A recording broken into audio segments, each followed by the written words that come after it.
Lord, bitch, I'm dumb. Look, man, shut your stupid ass up, man. Give me, man, look, pass the weed, man, give me the gun. I'ma show you. Look, bitch, I'm dumb. You know, yeah. Fucking Lord, I'm a real nigga, street nigga. What the fuck you mean? Pussy nigga want smoke it, roll.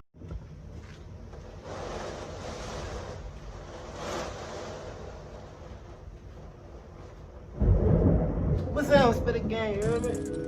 What up?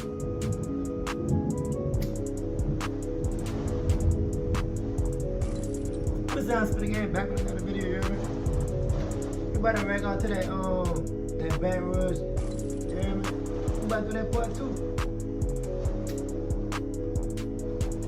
If you don't watch part 1, y'all be sure you're gonna run part 1 up, you hear me? We about to just hop straight in it, you hear me? We about to do no talking. Y'all like, comment, subscribe, y'all know that that's simple, you hear me? And go run that murder man up.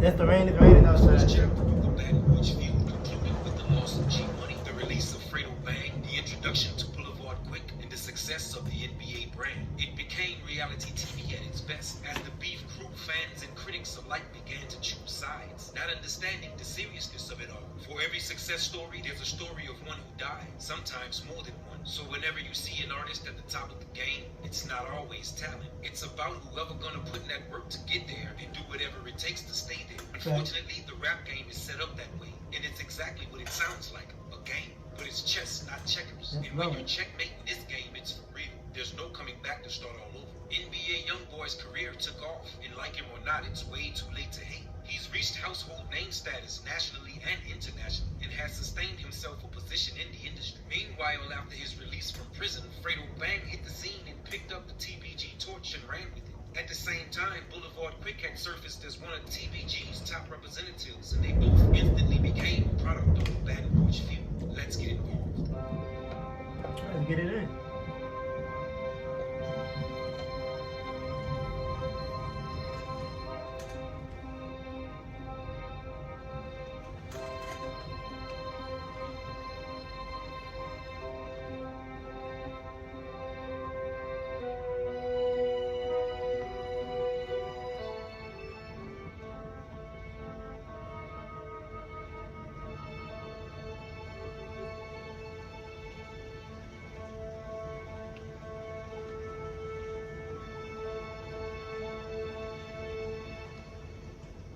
Make it here, you can make it anywhere. It's what people say when it's rough in their city. And because the world is a ghetto, they're probably right. It's an old saying, but still very relevant for many cities and states alike, one of which stands out more than the others. Baton Rouge is a small city that's growing a big reputation amongst the rap community and in the world in general. It's the capital of Louisiana, the home of the LSU Tigers and Southern University Jaguars. Baton Rouge is a leader in sugarcane production, one of the last cities in the United States that takes major pride in its world of rodeo, which often supports the thought by outsiders that BR is all cowboys, sugarcane fields, and dirt roads. Contrary to outsiders' belief, Baton Rouge is just as busy and alive as some major cities. It's also a title holder for the murder capital of the world, ranking in the top 12 between 2008 and 2018. The seventh.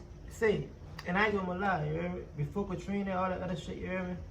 Even after Katrina, like, nigga never hear nothing really about Baton Rouge. But them boys really was getting it in.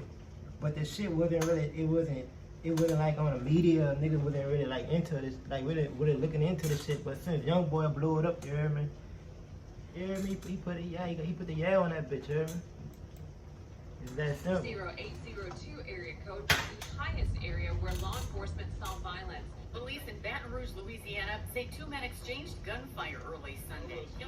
Crime is not a new phenomenon here in Baton Rouge. Thanks to the rap game, the world is orientated on the nature of a city through its rappers. And through each rapper's story, we all get a glimpse of what it's like in that city. In the early 2000s, Lil Boosie and Webby painted a raw picture of Baton Rouge for the world to see. And even though we enjoyed it, it wasn't pretty. Poverty, struggle, and hustle was the striking reality, and the results were always the same. Jail time, street beef, and ultimately murder. Fast forward to years later, and out of all the things that changed, there was one thing that remained the same, and that's the crime-ridden street element. Something the new wave of Baton Rouge rappers knew all about. That's why niggas playing, I don't blow up in this movie. I'm already on my top. A nigga on this top with money, that's a bad fucking combination. At the end of like a nigga with And if you give a nigga that's like crazy like some bread or something, like nigga that come out the hood and shit, and they like they already had, you give them some money, it's over, you hear me?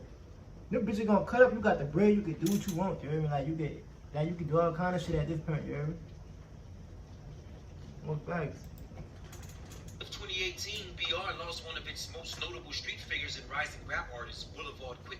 Boulevard Quick often talked about prison life, boasting about his status as a big dog amongst other prisoners, and how the parish can break you if you're soft. I never got fucked over in the pairs, nigga. Yeah. I keep telling these bitch ass. That nigga talking boo-boo shit. Hey, come here. Put this shit out there, man. I put a lot of you bitch ass niggas on that panic button, man. No. Louisiana is divided into parishes. Parish is simply a city, and East Baton Rouge Parish Prison has jurisdiction anywhere in the parish. In early 2018, the prison was labeled a debt trap after studies showed there were 25 deaths in the prison between 2012 and 2016. The prison conditions are inhumane, officially making it a living hell, but that never stopped it from keeping a packed house. And if there's anything all Baton Rouge rappers have in common, it's boot camp at the parish prison. There is a crisis in the East Baton Rouge Parish Prison. There are too many deaths in the jail, and they won't change. Just an hour away from Youngboy, Baton Rouge Parish Prison is considered one of the worst in the state, and most Baton Rouge rappers are a product of it. Lil Boosie, Boulevard Quick, Bang. I don't know what fucking jail it is they in, son, but I think Angola and Baton Rouge, niggas be getting it in Angola. Well, not really though, but where Angola at? It's somewhere around there, huh? It's close, huh? Man, y'all look Angola, man. Real talk, man. It's somewhere around there, huh? NBA Youngboy, Fredo Bang, and many others were all a resident at the parish prison at some point in their lives. But running things in the jail and running things on the streets are two different things. Muscle and manpower may run the jails, but in the streets, guns are king and everybody got them. We are a fucking problem. Nigga don't want to see TBG with nothing because we are going to be a real fucking threat to society. Boulevard Quick was released from the parish and got intertwined in the beef between the TBG gang and their former partners / comrades, the NBA gang. With all the news and internet coverage on this beef made it easy for anyone who got on board to gain instant notoriety. In the midst of the verbal battle, TBG's top gun, the real G Money, was gunned down and killed in Baton Rouge. Less than 1 year later, Boulevard Quick would suffer the same fate. Boulevard Quick. Baton Rouge police say the local rapper was shot and killed. Wells is now the second rapper from his record label who has been killed. Just last year, the rapper who went by the name G Money was also shot to death. TBG top dogs gunned down while beefing with the NBA gang has drawn more attention to NBA Youngboy and the Never Broke Again movement. They're an example of the American dream, from have-nots to having it all. And when your money is right, you're ready for war. A verbal beef between them can only raise accusation and speculation, but never enough to convict someone. Either way, it's probably wise just not to beef with them unless your money is right. All the trucks ain't on.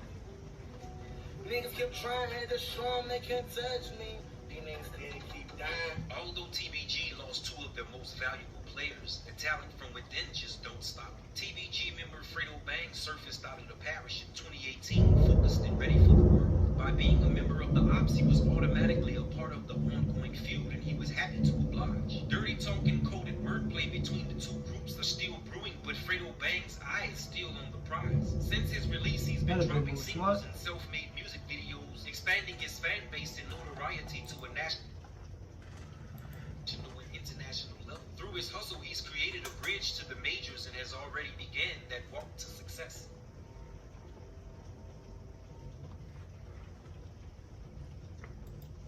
I don't know, son. Like that shit, son. Like I said in the last video, that shit really like it's deep, like you ever so. And niggas, I don't know. I slept on Bad Boys, you remember some shit like before Youngboy come out because I ain't really like heard of them doing shit like that, but they be cutting up out there, you remember? Niggas in New Orleans be getting into it, you remember? It's everywhere, like they got killers everywhere, you remember? But I don't know, but man, y'all drop down in the comment section what y'all think, you remember? I don't know about it. I like murder man, you can't hit that murder man. You a pussy ass nigga, boy, you can't hit that murder man. Spit a game, thug and pussy nigga, give me your fucking brain. Murder man.